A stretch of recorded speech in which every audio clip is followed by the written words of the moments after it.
All right, so this is the site prep for the antenna, and we're digging the hole right now, and that's where the coax is going to be buried. All right, so the hole is dug. The hole is dug here, and we're going to get ready to get this mast in the ground here. So the mast is 6 feet, or pipe, mounting pipe.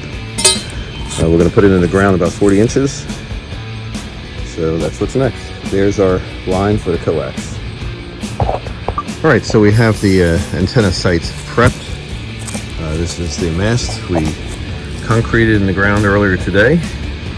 And now we're going to put on the DX Engineering radio plates. And we're going to bury some LMR 400 cable in that small slit that I cut and run it up to the shack. All right, we've been out here working all day. I'm tired now, and this is what we're going to get done today. We put the pipe in the ground, concreted it in. Got about 4.5 feet of it in the ground, about 23 inches out of the ground. We got our radio plate on it. We got our LMR 400 cable, and it's direct bury, so we got it in the ground there. And that's the site all prepped. We'll be ready to install the Hustler coming up next. Till then, see ya. 73. All right, we're going to keep this video brief. We're standing out in the rain here. I just actually finished putting the Hustler vertical together, and it's up in the air.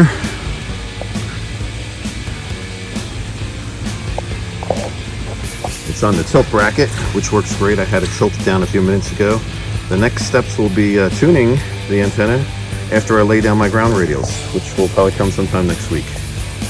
All right, we put down all our radials today.